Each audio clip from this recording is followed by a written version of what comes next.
Welcome to the Mask Policy Agenda webinar this morning, or the webinar, I should say. And we have a combination of panelists and speakers this morning. The panelists are going to be available to answer questions and provide their comments as we move along. And Paul Gardner is the former chief of the respiratory branch at the U.S. Army Edgewood Arsenal. And his group spent many years evaluating all these mask options and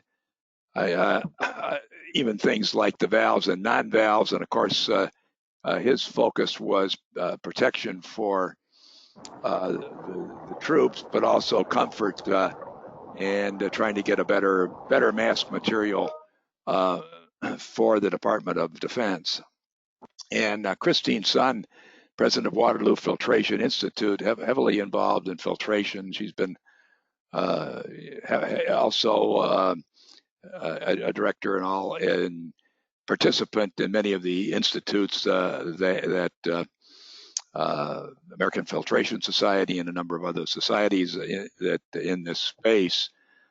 Barry Garfinkel is ex-VP of Merck and an expert on viruses and pharmaceuticals, and he has a unique perspective, I think, on how to keep these viruses out of the atmosphere. And Bob Burkhead is with Blue Heaven Technologies, and most of the filtration companies rely on Bob for measurement of particulate efficiency. So I think his comments and insights will be particularly valuable this morning as well. I'm going to be the last speaker, just providing this overview. Wendover Brown of Vogmask will be our first speaker. Very interesting company, and I'm going to ask her to give a little bit of her curriculum vitae and company background as she talks. And Jerry Fan of Moko will be the next speaker. Moko is a big supplier of the non-wovens. And then Jayesh Doshi of eSpin has a very interesting technology for manufacturing fine fibers, and he's going to be telling us about all that. And so then the format here is going to be 5 to 7 minute speeches on mass media and fibers.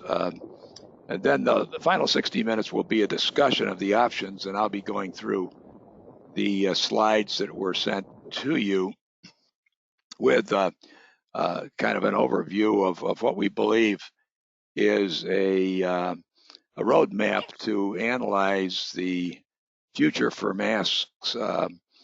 And I would characterize it by saying that in January, there was a question whether there was even that big a market for masks other than for healthcare workers. And of course, we were advised by CDC and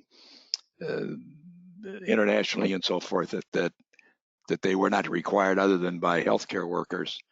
Now things have progressed to where everybody needs to have a mask, and now most recently in the June 5th WHO analysis, they're going even a step farther, which is a lot of people probably need medical grade masks. And the bottom line, I think, is nobody has all the research they'd like to have, but those of us who have been involved in air pollution and clean rooms and are familiar with these very small aerosols, have to wonder if ultimately the conclusion is going to be that anybody in the world who's on a subway or in a public place should have a relatively efficient mask and not a cloth mask that is only going to capture 30 or 40% max of this fine 0.3 micron aerosols. So with that beginning, I think we'll move on to our first speaker here. Let me pull this up. And we're going to be starting with Wendover's speech when it comes up on the here. Yeah, there we go. Okay. So we're gonna hit slideshow on that, and Okay, are we ready? we're ready. Yeah. All right. Hello, everyone. I'm thrilled to be part of this panel because we have such direct access to the consumer, and there's so many questions right now about mask messaging, valve, non-valve, and what quality of mask is going to have a positive impact on, this crisis and into the future. So I prepared the slides basically just to give you a quick overview of our history. So in 2011, my son graduated from Columbia University. He'd been working in our family publishing business for his whole life.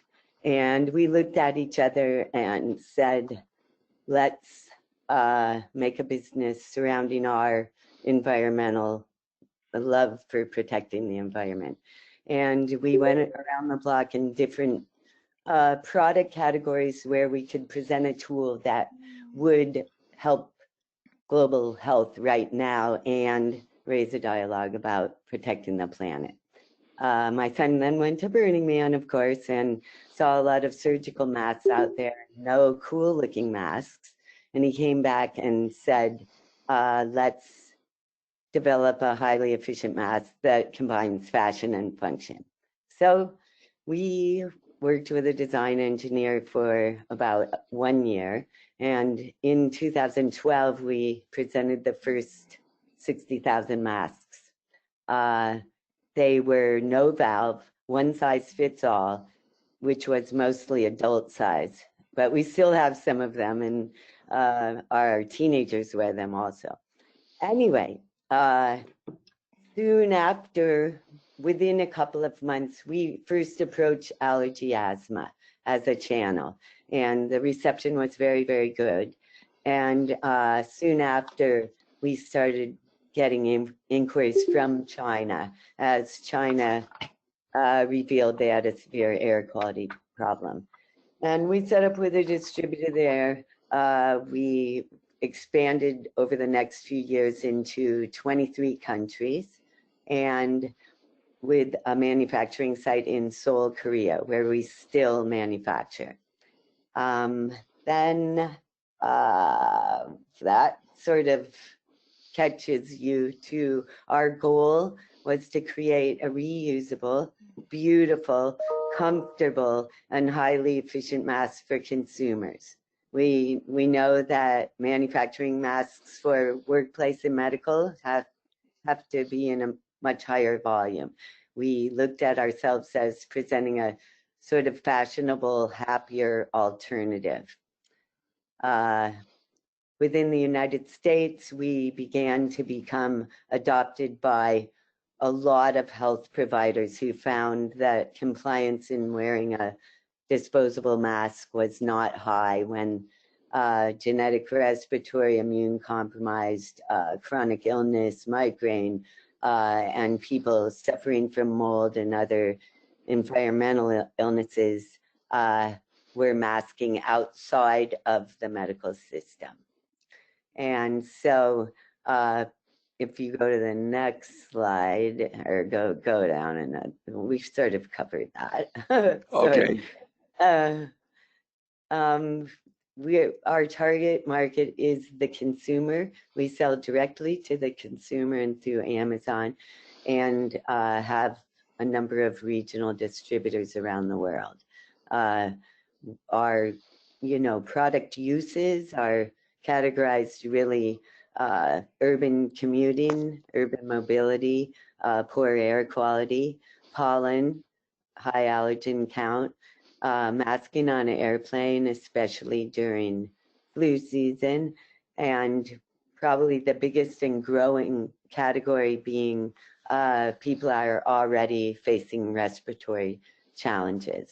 The outdoor work is a sort of extraneous icon because we used to have the PPE certification on our product, but we found we didn't really want to be in the workplace respirator market. So if you go to the next one, you can see a lot of health providers are have reviewed our technical file and quality plan for recommending our product and offering in the like medical setting gift shop to their patients. And especially in social media, there are quite a few chronic illness groups and pulmonary groups who we never approached them. They sold each other on the benefit of our product. And then if you go down, I want to fast forward to the concerns we have today. But basically, we are looking for, a clear message to the consumer.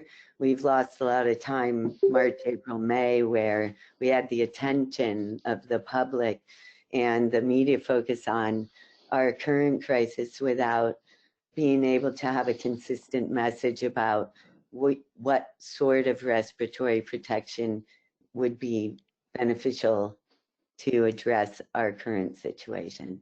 So, I mean, we went all around the block on mask function and use, mask requirements. In our case, the geopolitical risk that we never wanted to have happen did occur, since our mask is certified KF94 by Korean Ministry of Food and Drug Safety. It was included in the February 27th export ban on all mask products. And it wasn't until last week that we began receiving our January, February, and March monthly manufacturing orders. So in the meantime, we've worked the last couple of months to resolve the supply situation. So we've mobilized, it's an American company. We're starting manufacturing in Germany, but they also have a large sewing plant in the US. And if, I think there's probably nothing, if you go down one more, let's see. What I would love to hear from the experts, especially other manufacturers and technology experts on this panel, is how do we face the challenge of educating people who might be, required to wear a mask to go to school, to go to work, where it's not a OSHA mandated, mask wearing safety program. We would like to be able to be primary educators in the value, the benefit of a mask, and which mask would be appropriate to what settings. We've spent 3 months now identifying groups who need valved respirators. For example, people doing sports. Certainly a lot of health providers. We have 2 Stanford pediatricians on our advisory board who recommend youth be in a valved respirator, and all the compromised respiratory group that we also serve. There's also the concern of outdoor environments. Do we need to be in a non-valved respirator?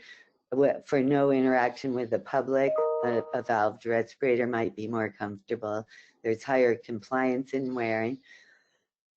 And then to identify where non-valved masks will, provide a benefit. So we know that medical respirators don't allow valved. Caregivers shouldn't wear a valved respirator. Hospital visitors shouldn't wear a valved respirator. Any environment where cross-contamination is the primary objective, no valve. Grocery stores, close contact services, restaurants, we just are trying to sort through what is the best message to convey to the consumer, because we have the attention of the consumer. And then, so in our history over the last 9 years, we've spent most of our time educating on the difference between a surgical mask and a valved mask. Now the consumer has the option of a bandana, a scarf, a face covering, a do-it-yourself with no filtering media inside. And this also brings up the questions of all of the new disinfection proposals, what the testing and data indicates on viral life and transmission. We can't recommend any disinfection techniques that don't have testing and limits. However, we know that during the shortage of PPE, a lot of disinfection techniques were tried without the thorough research, but we as a manufacturer do not recommend that. So I would just turn over to everyone. We have a very sweet company. We have very loyal followers, and I think a very positive brand image and high public trust in the brand. We can't solve the problem. We can't possibly meet the demand. If there are another million mask manufacturers, good, because every child going to high school will be wearing a mask. So I'm really happy to be on the panel, mostly to hear what you say. Well, very good points, and I'm sure we're going to have some questions. Who would like to be the first questioner here? Okay. Well, we did have one feedback already from one of the participants. Wants to know, tried to buy your mask previously, was not able to. What would be the lead time now that you're back able to supply these masks? Yes. So here's what we've done. We had no masks on sale since March 4th.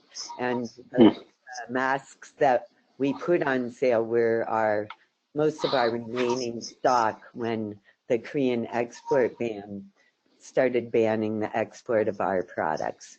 That sale sold out in under 2 minutes, over 10,000 pieces.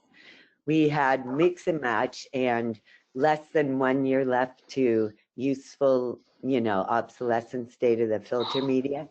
We had several thousand of those, but in our quality plan, we don't sell masks with less than 1 year to obsolescence date. So we donated to, basically a very big following of high risk customers who, it wasn't their fault we had a pandemic and they couldn't get a mask to protect from their mold allergy. So we spent 3.5 months donating, and then this Monday, June 15th, was the first availability of VOG masks since March 4th. And we've now received 4 of our monthly manufacturing orders and have already mobilized alternate sewing plant with very good capacity for weekly inbound. So we hope to catch up with demand. We don't present any products that we don't have sitting in stock. We don't take pre-orders. There's so much conversation about pre-orders. I know other mask companies are now offering pre-orders out to September and October delivery, but that we think it's too risky. So we only sell the products that we have in stock. We do have stock on Monday on Amazon. There will be 40,000 units there, and they will be continuously replenished weekly. Well, that's good news. And then one last question I had was the filter media itself and the ability to be washed 50 times, because I think that's very important. Obviously, no matter what the cost, if it's a $30 mask, but you wash it 50 times, it's a pretty inexpensive per use experience. So, yeah, we've worked for the last 3 years in developing, the most reusable filter that washing has the least effect on. So we are now in sort of a, proprietary recipe, which is a dense nanofiber. It's not electrostatic charged filtering. Mm-hmm. Mm-hmm. Do you mind saying who the supplier of the nanofiber is, or is that confidential? Or Yeah, no, I think I would rather just make sure that we're no, thank you. Sure, yeah, obviously. Any other questions? Bob, Yeah, Bob, I had a question. Barry Garfinkel. fire away, Gary. Yeah, in observing people wearing masks in public, there's a couple of questions that came up in my mind. One is, it seems obvious that either people don't know how to wear them, and the biggest thing I see is they wear them over the mouth but below the nose, or they don't know how to take them off.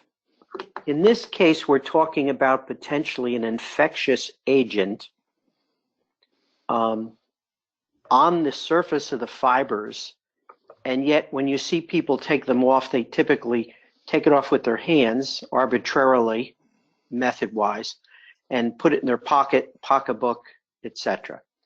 And I don't think there's a recognition they may have just put the agent on their hands. And do you supply any instructions with the masks as far as how to put them on, how to take them off, potential contamination of the hands in removing them, etc.?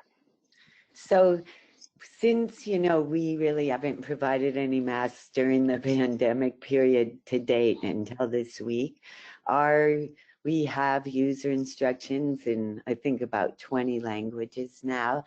And our FAQs, we refer every single inquiry to the FAQs that have washing and maintenance instructions. Mostly we have relied on the UK Health Department instructions for healthcare providers in a pandemic. And in that document is an instruction that a viral particle is held in the filter media. It's not going to escape back out, and that your risk of cross-contamination is your hands, and that you have to wash your hands before putting on a face mask and after removing the face mask every time. I'm hoping out of this panel and in our next few weeks, we'll be able to start making social media posts to 300,000 Facebook followers and a large number of Instagram followers that are educational on exactly this subject. But certainly within our user instructions, we have the fitting instructions and also videos on how to check if you have a good seal around the nose and mouth so that you're not breathing in microscopic particles from the sides or under the chin or through gaps on either side of the nose bridge. We are in San Francisco where we have an outdoor masking requirement, and we see every other person has the mask under their nose. So you're quite right. It's a huge opportunity for education. Certainly also we see, for example, at Trader Joe's, they will let you in the store with a bandana on, but they won't let you in the store with a vented respirator. So they have guys standing outside Costco and Cole Hardware and Trader Joe's with a roll of masking tape so that you can tape closed your valved respirator to go in the store. We have a lot of education to do. We have an opportunity to do it. I wish we would have had more direct messaging from public health during March, April, May, because we had their attention then, and people are getting bored of the subject now. Thank you. I have to say, as a virologist, it makes me just say, wow, when you see the people trying to use these things. Thank you. Well, I really appreciate your comment, because what we try to do is listen to all of the information we can get. I've been in constant correspondence with an epidemiologist since February, about February 10th, when he called to get his family VOGMAS. And he worked on Ebola, MERS, SARS. He's a global public health physician. And we correspond back and forth. You know, we were worried about fomites and dried particles and microscopic particles. We've tried to go over all the issues that might affect a consumer wearing a mask product to protect their health. And so it's just valuable to have the conversations. Well, it's been very, very useful, instructive, I think, for all of us to follow your saga there, Wendover, and we'll look forward to working with you in the future. We'll move on now to Jerry Fan of Mogul. Jerry, you want to give us a little of your curriculum vitae on the way? Thank you, Bob. Can you hear well? Yes, we can hear you. Yes. Okay, and good morning, everyone, and thank you for the invitation from Bob for this webinar, and very good message just from Wendover on the reusable face mask. So I will take this opportunity to give a very brief presentation on what we do as Moko in this current COVID situation. Moko has been a number one raw goods supplier for many years from Turkey, but be honest to everybody, we were not in the face mask business before, and everything happened just because of the situation starting from the beginning of the year of the COVID-19, and we have been contacted by so many customers from China at the beginning, back to January, roughly December, January, looking for PP Melbourne and PP Spunbond, so that in order to make the disposable face mask to fight for the virus in China at that time.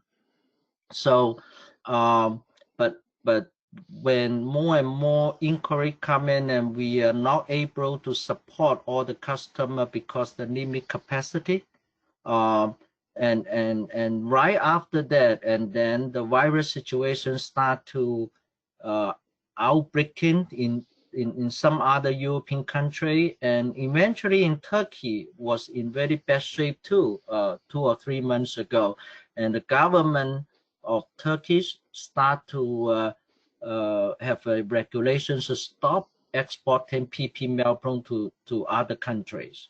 And during that period of time, and we start to promoting our new products called Methionine, which is the major product I would like to present today. This is a brand new product we launched back in 2016 for different application, but this is for the first time we consider for the face mask application, and because it was made of microfilaments, different from PP Melbourne and other material, they all at the end is a very fine and short fiber, stable fiber, whatever. But Methionine is a new technology to make by continuous microfilament down to 0.2 Daniel size. So we start to send those Methionine to Nelson lab test and come up with very good result, and it basically has up to 90% of BFE, bacterial filtration efficiency, and 98% PP particle filtration efficiency. So with the demand, we start to talking to customer original coming to us for PP Melbourne, and we recommend them to use methanine as a option, and it turned out very nice. And we has been selling methanine to China, Singapore, Hong Kong, Turkey, and most of the Asian country, and use that to replace PP Melbourne because of the shortage, to make a disposable 3-layer face mask. And also there's some confusion. Sometimes we intercount when talking to customer on the disposable face mask, and because most of the government regulation or standard for face mask, the disposable face mask, I would say, test on the finished face mask, not just the filtration medium. So some customer, particularly, and most of the customer at this moment are trading companies, so they are not quite they're not really the maker of the face mask. So they always do the test of filtration medium by the regulation or the standard. Actually, mostly is for finished face mask. So at the end, so we send the finished face mask to Nelson test again, and the filtration efficiency BFE come up to 95%. So because of when they make the disposed face mask, they have the inner and outer PP sponge-bound layer and combine them by ultrasonic, and basically in the process also improve the filtration efficiency, not just the medium in between. So right now we have been selling methanine, and we are lucky because methanine is not banned by the Turkish government, so we can continue to export. And at the same time, we are moving to different direction, and we start other than the disposable face mask. And as you see, propping up this page is for the 100 GSM methanine is test only by itself, and is up to 90% BFE and 98% PFE. But when you, after you make the 3-layer disposable face mask, and actually we have a 94.3% BFE and 98% by another lab in Istanbul, Turkey. Methanine by itself, other than the filtration efficiency, is very safe because in the manufacturing process there's no chemical at all. It's a filament. Basically, methanine is a combination of sponge-bound technology and also spunlace technology. It's a hybrid technology. So in the process from polymer to raw good, there's no chemical at all. So it's very safe for the skin, and also it's very soft because of the filament structures. So and that's very breathable. So it's quite a good option, material option for making face mask, and it's a brand new in the market of this type of material, and we have been sewing this in the last couple of months, and it continues right now, starting from China, and then step by step in March is going to other countries. And actually recently, as you see all the update on the virus situation globally, and now it's more and more in Russian. We receive inquiry from Russian, Vietnam, India, and because one reason is because the outbreak is getting worse in some of those countries. And Vietnam is particular because it's not just because the virus situation bad in Vietnam, but Vietnam is becoming more and more important manufacturing base of face mask, and then export to the rest of the world. And that's why Vietnam is coming more and more recently in the last 2 months. So this is in this page, and this is just one of the customer picture, and the finished face mask they make of the 100 GSM methanide, and also use our Moko's PP sperm bounder. So because we supply all those material. Next page, please, Bob. And again, and while we are working for the disposable face mask application, and actually in the last 2 months, we are moving step by step to promote methanide for the reusable and washable cloth face mask. And for 2 reasons, because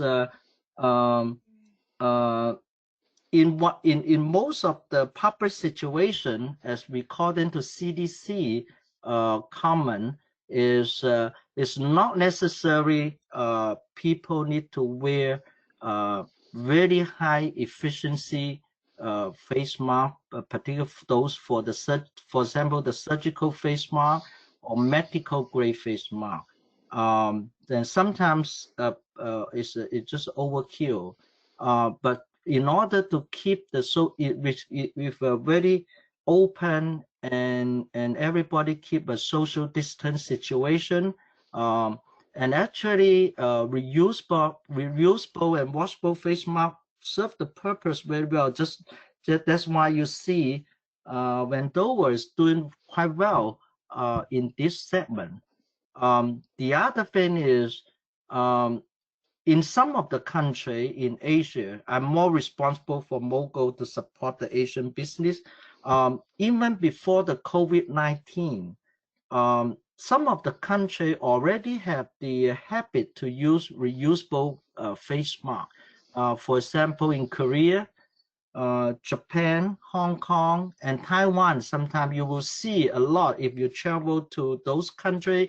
And in the normal days, you will see people is using reusable face mask in the heavy traffic public area, like subway, airport, that kind of thing. So we think reusable and washable face mask will be step by step will continue to grow, and also is quite economic when you use.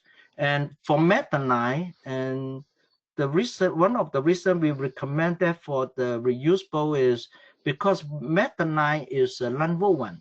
But if you see methanide, actually it feels like just like a woven fabric by itself.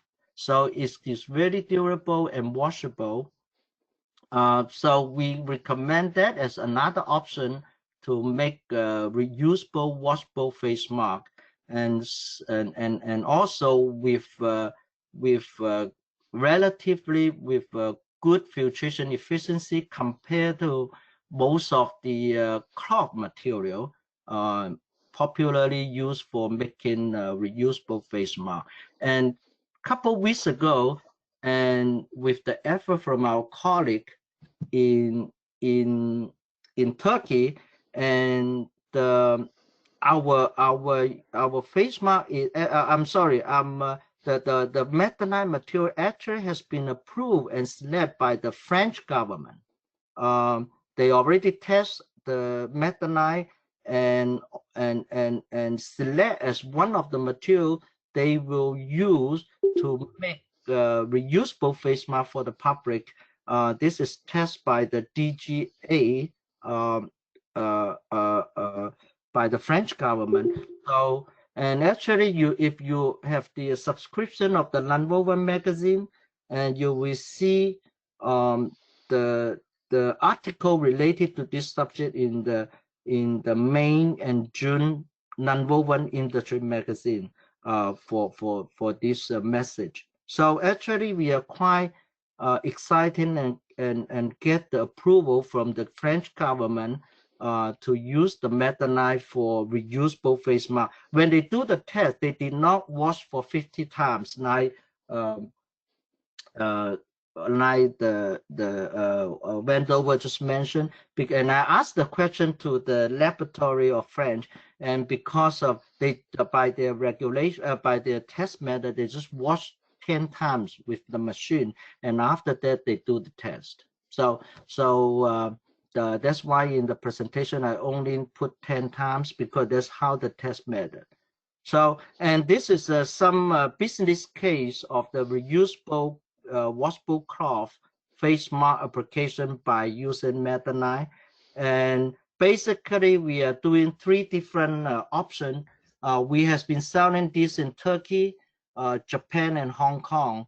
And one option is we sell the raw good. So the reusable face mask manufacturing, and mostly they have all the equipment to make reusable face mask with cloth before. So, and then they buy the raw good and do their own converting. This is one option we promote. The second is we have a partner in Turkey who is face mask manufacturing, and they make the face mask and finish face mask and sell to different country. Another option interesting in Japan is they buy the cut sheet of the methanol, just see in the picture with different color, and then they promote this online for the do-it-yourself market. So basically, they order and use a sewing machine at home and make the face mask, but they already cut by the shape, which is suitable to make a face mask. So we are promoting on these 3 option, and that's what the business case follow up is. That's the Japan promotion information online, promoting the cut sheet do-it-yourself package, and the picture left to the right, that's the finished reusable face mask made by our partner in Turkey. So I just take this moment opportunity to brief everybody in this and what we do, Moko, in the face mask market to support all the country to fight for the COVID-19 situation. And it's a brand new business for us, and we did not have those, but we learn a lot from the market, learn a lot from our partners, and we believe is continue to grow the business even though the COVID-19 has been controlled. But I think the reusable face mask will get more and more popular because the COVID-19 situation and will change the habit of people more cautiously down the road when they go into a heavy traffic public area. So I think that section will continue to grow step by step. This is the end of my presentation. Please, if you have any question, and I'll try to answer. Thank you, Bob. Very good. Questions from the floor?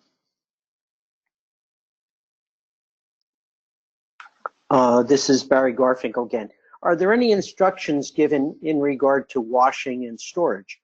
And by that I mean, some people just throw these things in a washing machine at home. No, and some of the detergents may or may not contain bleach or other additives, and I don't know if that disturbs the fibers. And secondly, it's not uncommon to see people scrunch these things up and put them in their pocket. And will that harm the fabric in regard to retaining the particles? Thank you for your question. First, how to use, and just like the how to take off the reusable face mask, how to store, how to wash, and I think it needs a lot of customer education, particularly in some of the country. For example, United States, because the culture, people not get used to wear face mask before the COVID-19 situation. So I believe there's a lot of education effort to be, but in some of the countries, as I mentioned, in Asia, like Korea and Japan, they has this habit. They know how to do. They and do it in the right way. Also, I think it depends on the situation. current because the COVID-19 situation, and the main focus is to protect people from the virus. This is very important, as what you mentioned. They need to be careful how to take off the face mask.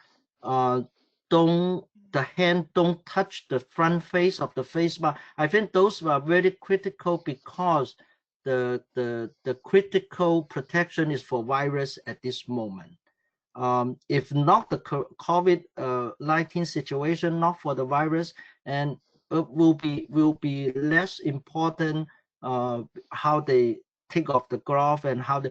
But in terms of the wash, I think it depends on the material used to make the face mask, because different material have different physical property and maybe some chemical property.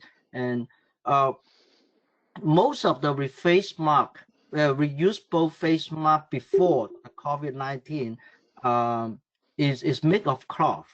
That basically cloth is the most popular material to be used to make reusable face mask. So when you wash, it's just like regular laundry at home. But with methanide, it's also, as I mentioned, it's basically feel and looks like cloth. But because the composition, we don't recommend when hand wash is okay, but for machine wash, and we don't recommend to use soften agent in the wash. That's we always put this in the package. So in case you wash the reusable face mask made of methanide and you do not put the soften agents in the wash machine, that's the one we put notice. And also the temperature not higher than 90 degrees, but for most home customer, the temperature is lower than that. But for commercial wash machines, sometimes the temperature is much higher. That's true. So we put the temperature limitation and also the agent not to be used in the wash process in the package. Thank you. Jerry, this is Christine, just following Yes. up on that with APC. Is the temperature going to be high enough then to kill the virus if it's? No. I'm sorry. This is not the reason we put 90 degree, maximum 90 degree in machine wash in the package is not consider whether the temperature will kill the virus. It's just the how to properly wash and maintain the structure of the material of methanide, because methanide basically is made of 70% PET and 30% PA6, and PA6 have a lower melting point. So These are round bites, aren't they? So they're coming from my hotel. is there another decontamination method then, so that you can reuse the mask without having the virus live on? Good question, but I'm not able to answer the question because we are not really look into that area yet. I don't know. Okay. Yeah, just Okay. a comment. I don't know if he was referring to centigrade or Fahrenheit. I'm assuming centigrade. Is that correct? 90 degrees? It's a centigrade, but this is mainly for wash, machine wash instruction, but it's not for sanitizing. No, I understand. But the good news with this virus is even at ambient temperatures, the presence of the detergent in the wash will take apart this virus because it has a membrane, a lipid membrane outer coat, which is critical to infection. Okay. So the fact that people are using a detergent that should be adequate to sanitize it. If indeed they're using hot water in the washing machine, that's even better. And I'm referring to that because initially they said when people wash their hands They said initially use hot water and soap, hand soap, and that would, if you would, get rid of the virus. And later they even came back and said, even if it's, other than so hot you can barely put your hands into it, the fact that the soap is there will assist in inactivating the virus pretty quickly. I see. So Thank you. if it were other viruses, what I'm telling you would be absolutely incorrect. If there were something like polio, which doesn't have a membrane and is fairly heat resistant, so my comments are very limited to this particular type of virus. Okay? Yeah. I don't want to mislead people. Thank you. Yeah, thank you for your comment. Yeah, that's a lot of very good dialogue here. I wish we could spend some more time on it, but we better move along. And we're going to move on next to Jayesh Doshi of eSpin. And Jayesh, I hope I pronounced your name right, but if not, please correct me and give us a little of your curriculum vitae and a little bit of information on these very interesting fibers. Thank you, Bob. I hope you all can hear me.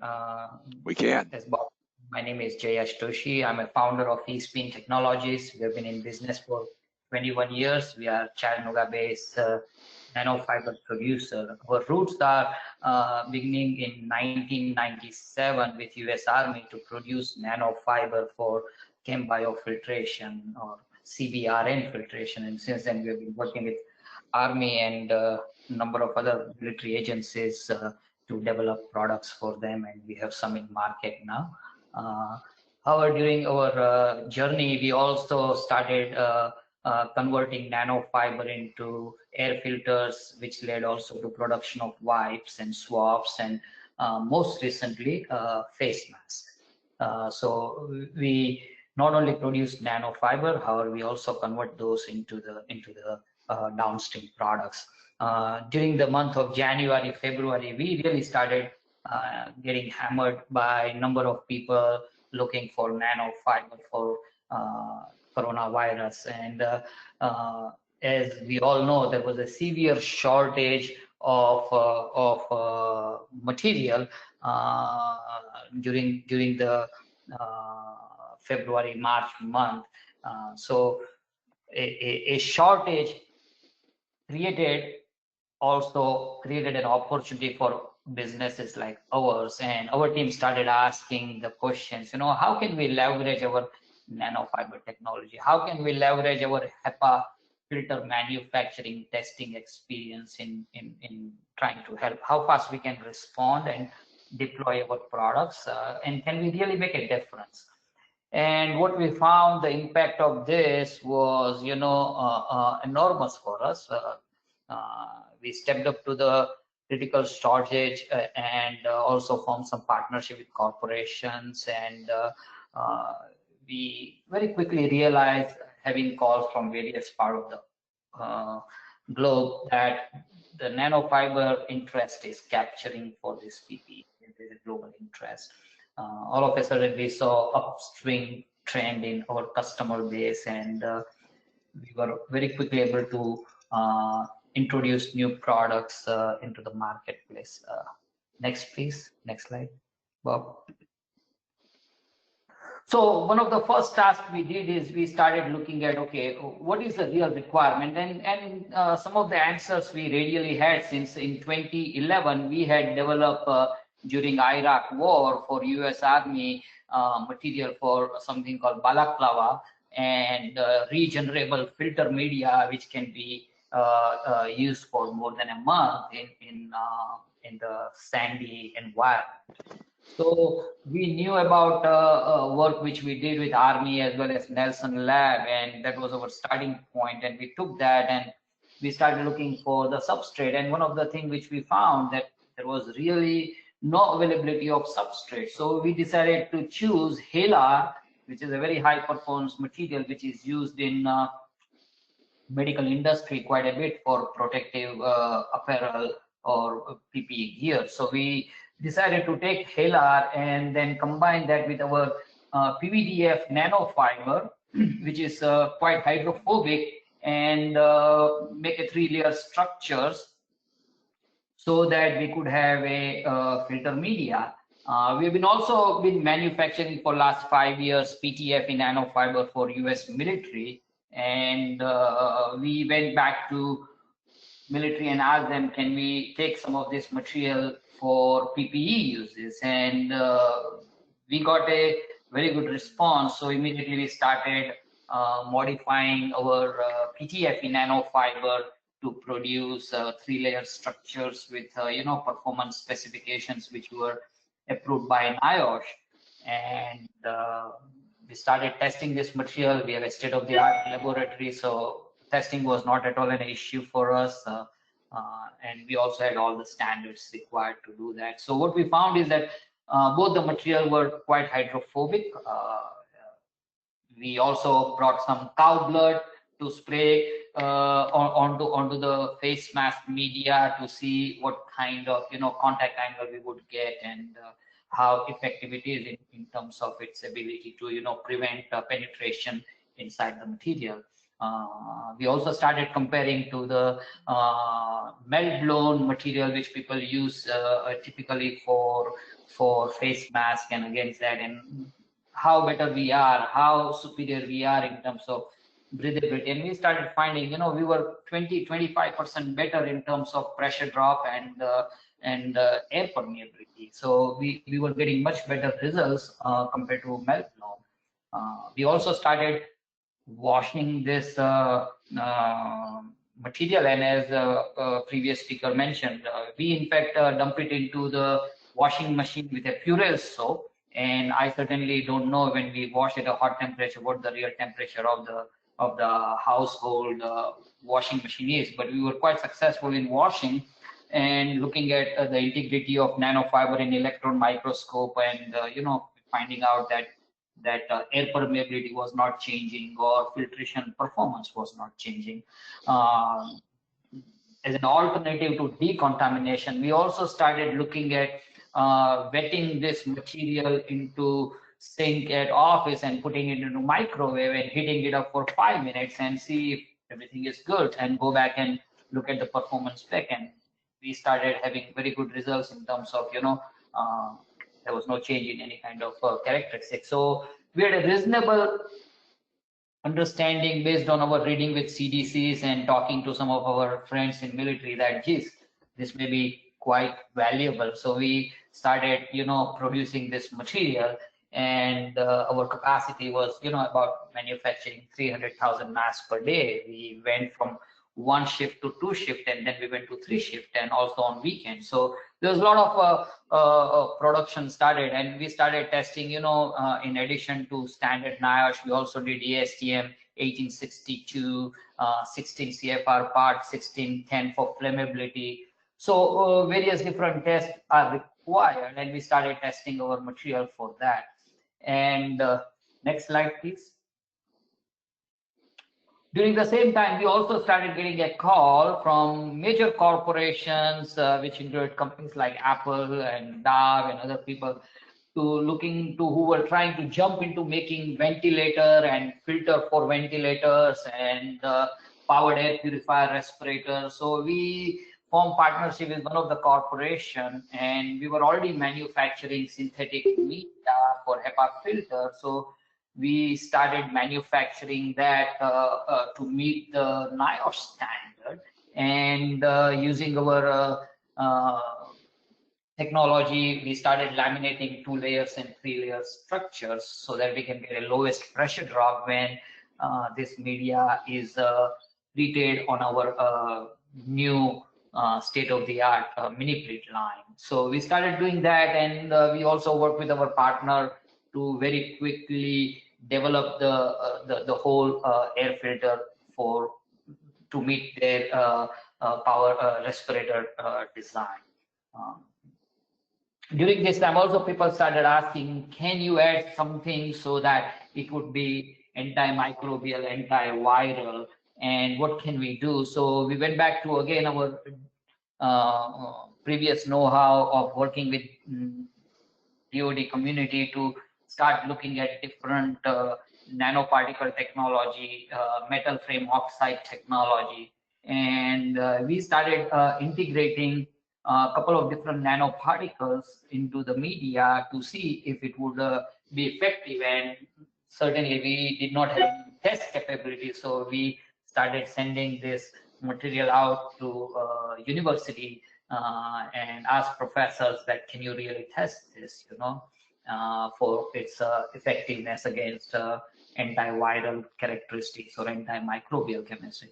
So we narrowed down to a couple of different particles which we found to be very effective. And then the question comes: can we really optimize the loading characteristics of these particles so that when these particles are integrated with nanofiber, they are going to be truly effective over a long period of time and will not come out during washing or any kind of other effective the abuse condition which customer may place this mask through, so overall, we very quickly moved towards making this HEPA filters with a nanoparticle, and then we also brought the same technology back to our face mask material, and that's how we moved. Next slide, please.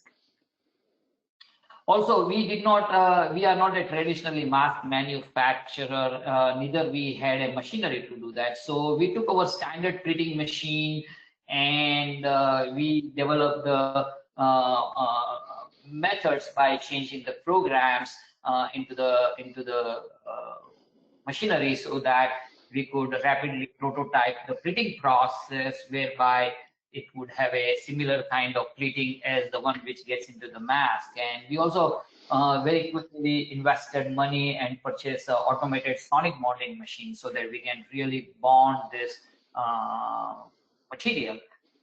And overall, we ended up developing a very thin, lightweight, highly breathable, and also, super resistant to the fluid face mask. And we started testing this mask because we wanted to get a FDA approval on this. So started sending material to Nelson Lab as well as, started testing in-house. Next slide, please. So many people, because of the scarcity of the mask, a lot of people started manufacturing masks in many different ways: 3D printing, thermoforming, 100% cotton, and all kind of stuff was happening. People were shipping masks from overseas market. And what we found, most of the cloth masks were 10 to 15% efficient at 0.3 micron particle size at 85 liters per minute Niles test time.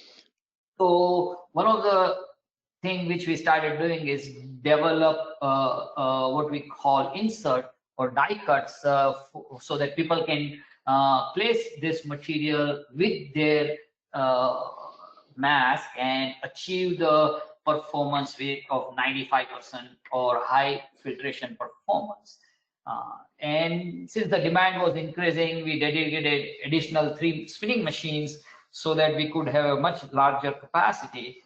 And we also started signing up a long-term supply agreement with for supplying media and the die cut inserts to many of the people who are selling face masks on Amazon or on their website. So all of a sudden we had uptick in our revenue. We hired more people, and company was going in a I call it in venture capital community, they call hockey stick growth. And I've heard always and read about it, but all of a sudden we were experiencing that. And also, from the business point of view, revenue making is good, but it also increased our risk, and safety became a major issue because we were dealing with large quantity of solvent. As you all know, electrospun nanofiber technology uses a lot of solvent, and management of all these chemicals became a big challenge, and we need to really have outside consultant come and teach us on to how to manage some of this thing, because we were using it in a quantity, but now we were at a much higher scale and newer employee and all those things. So that was an interesting thing. Next slide, please. So as you can see here in pictures, we started making very small sized HEPA filters for so one of the key thing was how do you pleat this nanofiber as a mini pleat, because they've been doing some of this work for larger filters, but this was something completely different as a size scale. So doing that, also selection of adhesives and prototyping and 3D printing, and then ultimately injection molding of frames and getting it tested by NIOSH, and NIOSH was inundated with hundreds of people asking them to test filters. So you only have a one chance to test the filter, and before we want to send, we started in-house testing, with DOP, the HEPA filter, to make sure that it does meet the standards, so that when the filter goes to NIOSH, it would indeed pass in the first go round. So there was a lot of learning around rapid development and meeting the requirement of customers to get product out to the market. Next slide, please. We also partnered with another large automotive company during this time because they learned we were manufacturing face masks at 10,000 masks a day, and they really had a need for a large mask requirement. So we partnered with them. We taught them most of the thing, and asked their China operation to buy the face mask manufacturing and ear loop machine. And as you can see in photograph, the machine came from China, and the production capacity is 60,000 masks per day. And what Eastman and this company has partnered is we make all the nanofiber media and we supply them, and they manufacture masks. And ultimately, we would be going and getting a NIOSH approval on the mask, so that the company can provide the mask to their employee and their offices in various part of the country, as well as their distribution network, so that the mask is available to people at large who are dealing with that brand and company. Next slide, please. So as a result of COVID-19, we have been able to grow our business several fold. We have increased our workforce. Our operations are running 24/7. Our nanofiber production capacity has gone up significantly. We are able to supply media and die cuts to new customers. We have a high-speed die cutting machine, so we can cut lots of these pieces and supply. Also, what we found, upswing in increased use of our analytical tools. We have a state-of-the-art wind tunnels and various different filtration test devices, wind ducts, electron microscope, our various chemistry equipment to look at the effectiveness of nanoparticles and filtration performance. So overall, company is growing, and this has been a blessing as a small business with a very low visibility in a nanofiber business. We are all of a sudden, seeing everybody wanting nanofiber, which is really good. And this has also led us to kind of, looking at building new machines, expanding our building, and overall partnering with some other corporations to become a supplier of material. So we are really thankful to people who are looking for this material and wanting more and more to protect overall this pandemic, against this pandemic. Thank you. Next slide. Yeah, very, very interesting questions. Yes, this is Paul Gardner. How you doing, Jayesh? Yes. Yeah, I was wondering, obviously, from your perspective, when you're getting these requests, I understand the workplace and the requirements and the different standards depending on the country for those items. And I'm sure you're probably producing media that or at least meeting those requirements. But when you're getting a request from like a general, you mentioned in your briefing about, people coming in asking for the product or making your own mask, or someone making masks for the general public specifically for like maybe COVID. Do you get any kind of specifications or requirements or guidelines on that? Are you able to adjust your media to meet certain filtration efficiencies? Yeah, I don't know. It seems like me, it's sort of wild, wild west out there with any kind of uniform requirements, test protocols, and what the objectives are. It can be pretty much. That's a great question you asked. So I would say 99.9% people came in. They always ask N95. They had no idea. I want N95. They had no idea what N95 is. Right.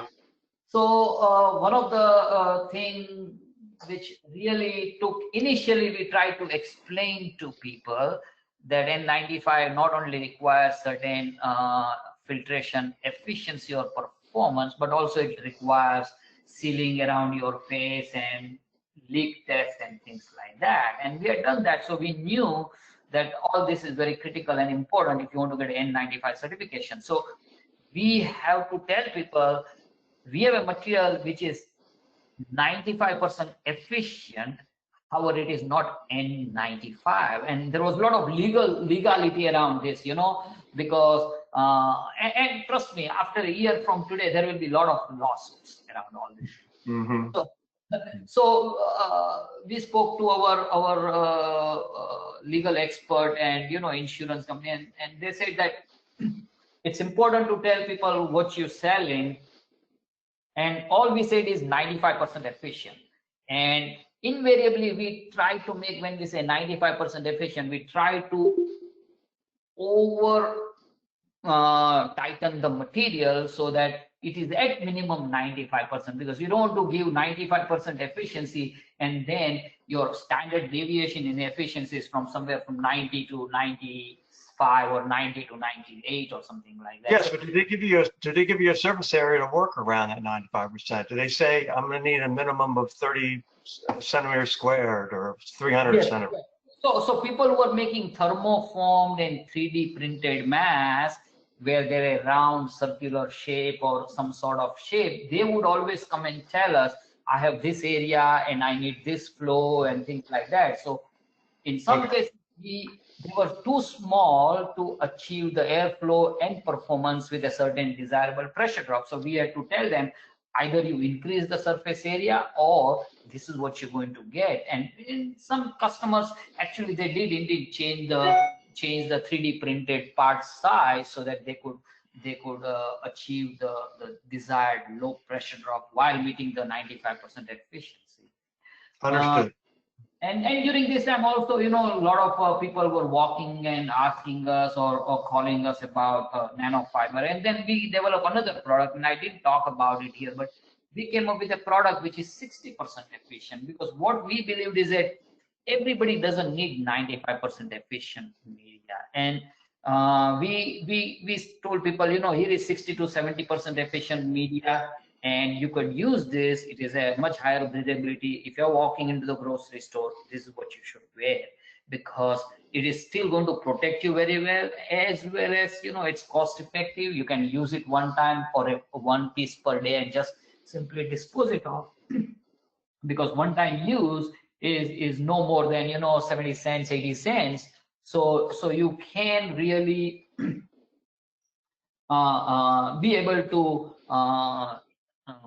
put the money, because many of these masks could go at a higher price, and then per use the cost would be very high. And we were trying to bring something so that people can reduce it. Our new effort is that one of the big things which we believe is that millions of pounds of this plastic is going to end up in ocean. So how can we prevent that? So we are starting to develop now nanofiber, which are water soluble, which can be biodegraded, and we can achieve the same performance for a short period of time while people are using it for a day or a week or something like that, you know. Of course, now that puts us into the situation that will they be able to wash and sterilize it, but that's not the possibility right now. However, we are trying to, you know, use our R&D know-how to develop product which is also environmentally safe and very, very cost effective and would protect people. That's an excellent point. Yeah, thank you very much. I get it, and I often wonder, you know, without some, it'd be really nice if manufacturers of these would state what kind of efficiencies they can get. And, you know, I think it would go a long way in not trying to aim for 95 per se, but stay up front. Because you can, obviously there's all these trade-offs, and obviously you can get people to wear masks more if they're more comfortable to wear. And I guarantee you, an 80% using your media would be much more comfortable than a 99 or 95. So. Correct.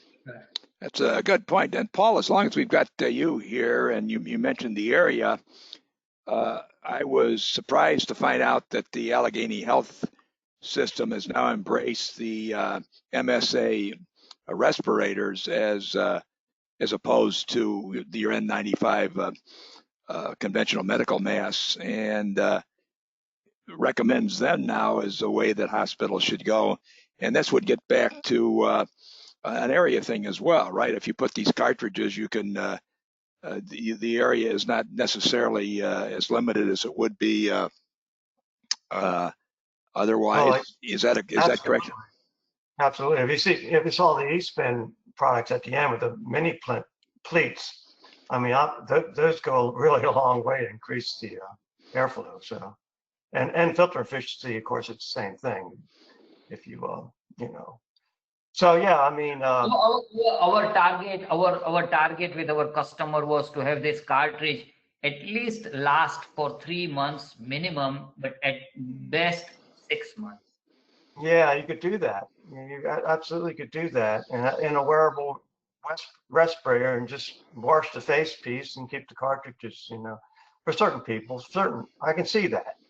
Of course, it's always going back to the fit, and I don't want to harbor on this or anything, but a lot of these designs I'm seeing really wouldn't meet some of the other countries. 95 standard doesn't have a protection factor or a fit factor fit test, part of their standard. But it's interesting, the Korean, the KN95s do, and some of the other countries, EN standards. But that's one thing.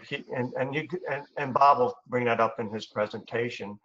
Obviously, that is a factor everybody's quite aware. If you want to maximize protection, some of these products are going to be good, better than nothing, but there's ways to make them that are even comfortable and much more protective with even in a simple foldable design. I've seen untested products with fit that have done very well. You know, it's really in how you design them. Well, I think there's been a very interesting discussion, and Jay actually, a really interesting product. And then I'd like to also say with Paul, I think your expertise going forward is going to be very useful. All this experience you have in heading up that respiratory group with the Army, you've got, I think, great insights in all these things that we're going to look forward to getting your input as well. The time is moving along here, so what I think I'm going to do is rather than give the full presentation that I would have given, is to go through it very briefly and stop at a couple of the company product coverage here, and hopefully get a little input for them. And then later I will give a not audience presentation later this afternoon, so that all of you will receive the complete my complete speech, but it'll be as a separate recording. So hey Bob, yeah, Jay, you may want to share my contact information with the audience. Okay. Yeah, we definitely do. In fact, we'll give them the complete set of slides too, so they'll have all that. So that will they'll get the size and your contact information for sure. Okay, basically my speech here was to go through all these media considerations, and certainly with the virus factors, minimal load and minimum infectious dose, I think that there's a lot that needs to be said here, and a lot that needs to be investigated, because they're talking about minimum infectious doses of as low as 10 viral particles, whereas there's thousands and thousands being potentially transmitted by an infected person. So whether viruses can be rejuvenated from dormancy, it looks like they can, which means they can go long distances and then still become very deadly as they enter the lungs and are rehydrolyzed, and so that's another variable there. So I'm not going to go into a lot of this. I will in the presentation that I'll make later today and cover some of those things. We talked about the various efficiencies of mass and a little bit in our discussion so far. And I think we see a wide discrepancy between the cloth masks that people are wearing around that basically don't remove these smaller viral particles. A lot of the information that we are getting is that a large percentage of the virus is transmitted in very small aerosols that will travel long distances, and therefore it makes even no sense, this guidance that if you wear a cloth mask, you're going to protect other people, even if you don't protect yourself. Well, if you're wearing a very inefficient mask and you're breathing or talking and you're emitting small particles in the 0.3 microns or even 5 microns and so forth, and with a loose fitting mask, you're going to be emitting all sorts of viruses. So there's a lot of inconsistency and need for further examination as well as research to come up with some better solutions here. But I think it's all leading to the need for much more efficient masks by the average person.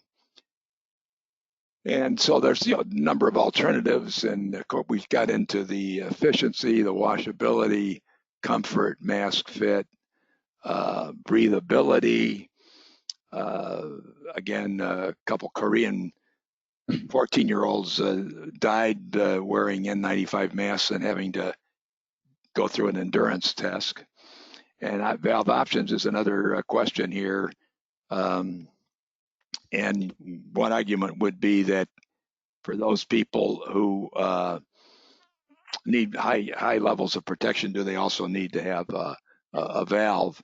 And that would be for, say, again, based on wear factors, where you've got the age and response, the response there, so that you've got a number of factors that could possibly influence the mask selection.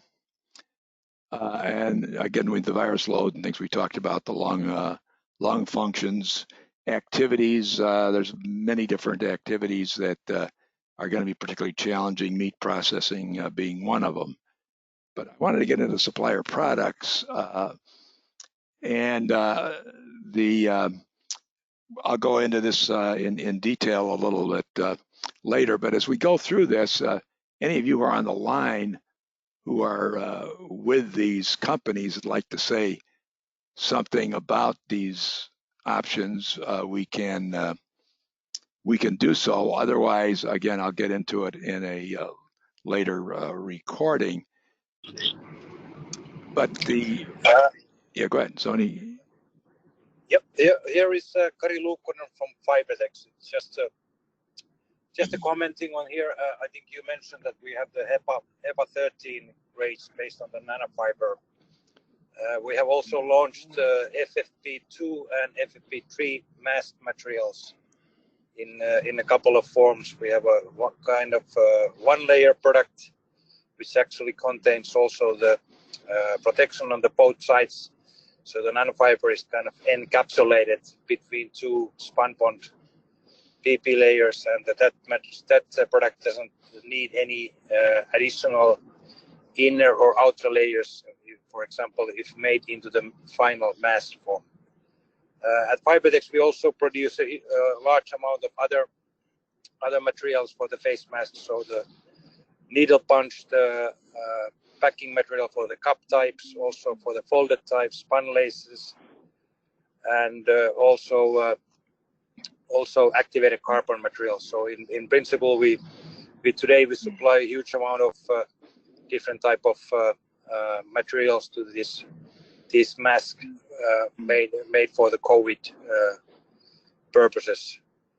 And the latest ones, what we will have also is that we are also introducing this type of filter pieces which can be cut, die cut, and also installed in these reusable, washable masks. We also we have launched totally washable grade, which is more or less according to this French standard, more than 10 times reaching bacterial filtration efficiency over 70%. Just for your information, it was just a few hours ago. European Union launched a new kind of white paper, or which becomes official, that there will be introduced 2 new mask protection classes in Europe. One will be more or less kind of 70% bacterial filtration efficiency class, and the second new one will be 90% efficiency class. So if you compare to the existing medical grades and respirators, which are typically from the 95 up to 99 point something on the bacterial filtration efficiency. So these new 2 classes will be a little bit lower, and that actually enables that there will be most likely a lot of these type of washable masks available in the future for these classes. Yeah, that's very interesting. Can you send us a link to that paper? That I'm sure we'd like to make sure that people have access to that new standard.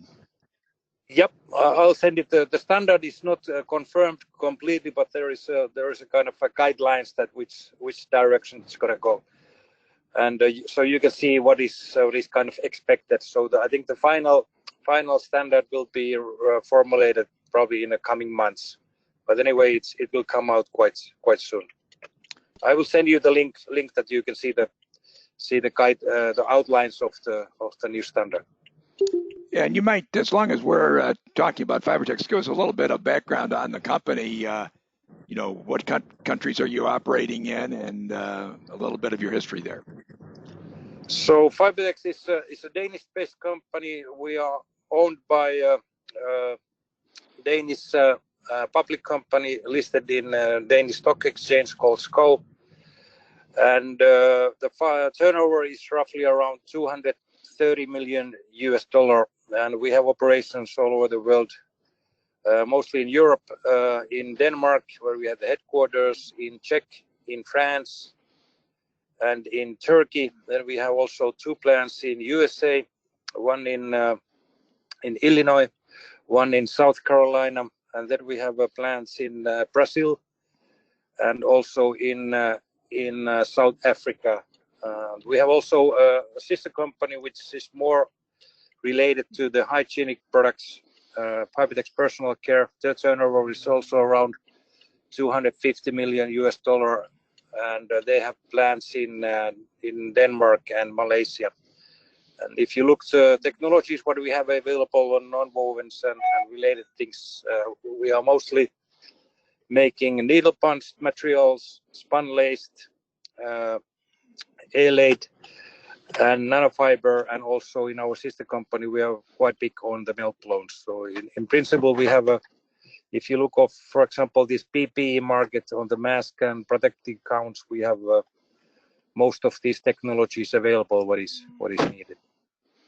And when you say these technologies available, what kind of a capability would you have in terms of numbers of say, face masks that could be produced, the media for the what, in terms of.